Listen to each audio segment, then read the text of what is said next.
మీరు మీ అభిమాన shows and serials TV కన్నా ముందు ఈటీవీ విన్ యాప్లో చూడండి. Download and subscribe to ETV win app. 99 రూపాయలు మాత్రమే.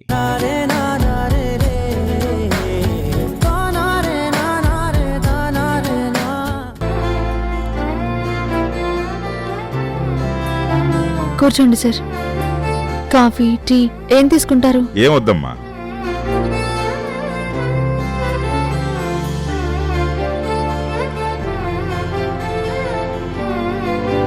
మీరు సిఏ ఇందిరా కదా? మీరు ఇక్కడున్నారేంటి? సార్, ఆవిడింట్లో ఒంటరిగా ఫీల్ అవుతున్నారు, అందుకే ఇక్కడే ఉండమన్నాను. నాకు తోడుగా తానుంటున్నారు, తనకి తోడుగా నేను ఉంటున్నా. నువ్వు చేసిన పని వల్ల నాకు మాత్రం మెంటల్ ఎక్కుతోంది. ఇక్కడ నీకు తోడుగా నువ్వు తనని తెచ్చుకున్నావేమో, కానీ నేను దాని కంటూ పడితే దానికంటే నేను ఆకాశంలో చుక్కునైపోతానేమో అని భయపడుతున్నాను. ఇది మీ ఫామ్ హౌస్ అంట కదా సార్? మీ పర్మిషన్ లేకుండా నేనిక్కడ ఉంటున్నందుకు ఐఎమ్ సారీ సార్. చూడమ్మా, తారా నాకు కూతురుతో సమానం. తను ఒక నిర్ణయం తీసుకుంది అంటే అందులో నాకు ఎలాంటి అభ్యంతరం ఉండదు.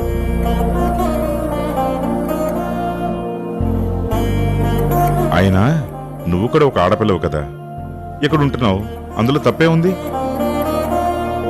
నేను చెప్పాను సార్, మా సార్ చాలా మంచివారని. సార్, మీరు నిలబడి మాట్లాడుతున్నారు, కూర్చోండి సార్. పర్వాలేదమ్మా. నేను ఒక విషయం మాట్లాడదామని వచ్చాను. నిజానికి అది ఫోన్లోనే చెప్పచ్చు, కానీ వచ్చి మాట్లాడితేనే నాకు తృప్తిగా ఉంటుంది. అందుకే వచ్చాను. ఏంటి సార్ అది? మన ఇంట్లో పెళ్లి జరుగుతున్న సంగతి నీకు తెలిసిందే కదా. ఆ పెళ్లి రోజులు దాటి గంటల వ్యవధిలోకి వచ్చింది. రేపు పసుపు దంచే కార్యక్రమం మొదలు పెట్టడంతో ఇంకా ఇంట్లో పెళ్లి హడావిడి మొదలవుతుంది.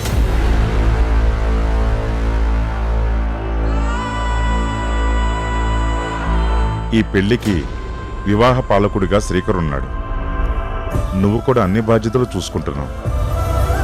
అయినా సరే, ఆడపిల్ల తండ్రిగా నాకు కూడా కొన్ని బాధ్యతలు ఉంటాయి కదమ్మా.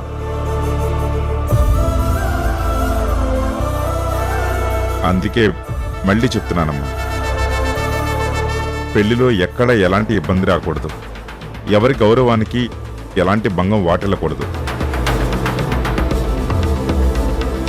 అన్నీ నువ్వు శ్రీకర్ దగ్గరుండి చూసుకోవాలి.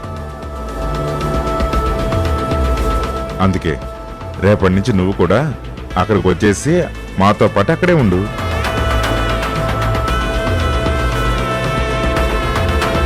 ఇందిరా గారు, నా కూతురు పెళ్లికి మీరు రేపు తారతో వచ్చేసి ఆ పెళ్లి జరిగే వరకు అక్కడే ఉండండి.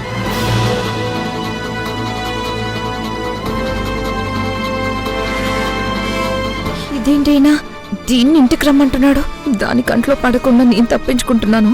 ఇక ఆ ఇంట్లోకి వచ్చిందంటే నా పరిస్థితి ఏంటి? ఏంటిది, మామయ్య ఇద్దరిని పిలవడానికి వచ్చినట్టు ఇలా వచ్చాడు? లేదు సార్, నాకిప్పుడు చాలా కేసులున్నాయి, రావడం కుదరదు. అలా అంటే ఎలా అండి? నిజానికి పెళ్లి పిలుపులు అవి నా భార్య ఉంటే తను చేసేది. తను మా అందరికీ దూరం అయింది.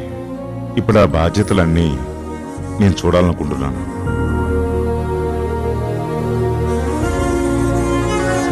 అందుకే పిల్లలైనా మీకు అప్పగించాను, వాళ్లే చూసుకుంటున్నారు. మీరు కూడా ఉంటే బాగుంటుందని నా అభిప్రాయం.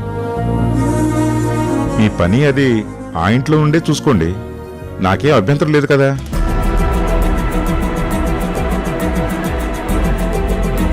ఎందుకు మావయ్య, ఆవిడేదో బిజీగా ఉంటాను అని చెప్తున్నారు కదా.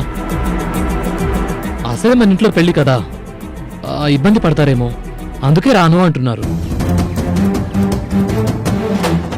శ్రీకర్, నువ్వు చాలా గొప్ప మాట చెప్పావు.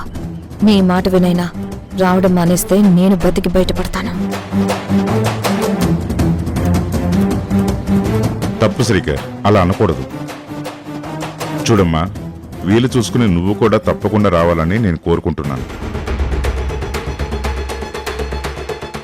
చెప్పాను కదా సార్, వీలైతే తప్పకుండా వస్తాను.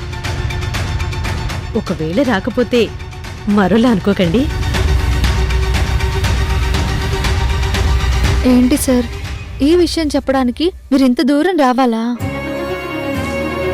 ఈ పెళ్లి బాధ్యతలు చూసుకోవాలని నాకు తెలుసు కదా, నేనే అన్ని చూసుకుంటాను. నాకు తెలుసమ్మా, నా ఇంటి పెద్ద కూతురిలా నువ్వు బాధ్యత తీసుకుంటావని. కానీ ఏ ఆడపిల్లనైనా సరే ఆహ్వానించాలి కదా, అందుకే మీరు అక్కడే ఉండాలని చెప్పడానికి వచ్చాను. వస్తామమ్మా. వస్తాము అంటున్నారు, మీతో ఎవరైనా వచ్చారా? అవును, సార్ వాళ్ళ ఇంట్లో మేనేజరు ఒక ఆవిడ అన్నీ చూసుకుంటారు. ఆవిడ కూడా వచ్చారు. బయట గార్డెన్లో ఉన్నట్టున్నారు. అవునా? లోపలికి కూర్చుంటే బాగుండేది కదా. నేను రమ్మన్నాను, కానీ కాయగూరలు తీసుకొస్తానని అలా వెళ్ళింది.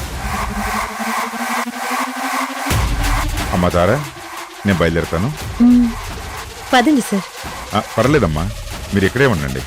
పర్వాలేదు సార్, కార్ దాకా నేను వస్తాను. ఇప్పుడు కార్ దాకా నువ్వు వచ్చావంటే నేనెలా car ఎక్కుతాను?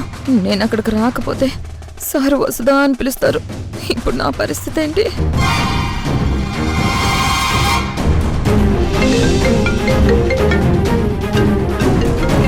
Sorry sir, urgent call.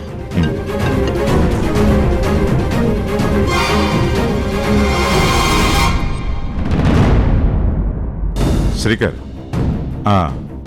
నీతో చాలా విషయాలు మాట్లాడాల్సిన పని ఉంది. ఒకసారి ఇంటికి రా. సరే మావయ్య.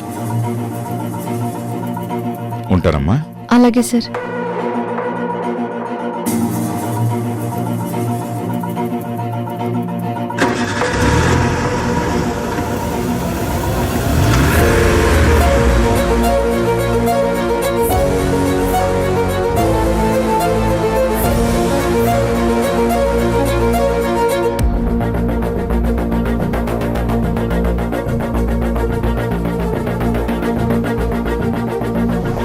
తారా, మనం వెంటనే పోలీస్ స్టేషన్కి వెళ్ళాలి. తొందరగా బయలుదేరు. ఏంటి మేడం, పోలీస్ స్టేషన్ అంటున్నారు? ఇప్పుడు అక్కడికెందుకు? ఇప్పుడే నాకు కాల్ వచ్చింది కదా. ఆ కాల్ ఏమనుకుంటున్నావు? చాలా ఇంపార్టెంట్. నేను నా తమ్ముడు కేసు గురించి వెతుకుతున్నాను కదా, ఒక ముఖ్యమైన సమాచారం దొరికింది.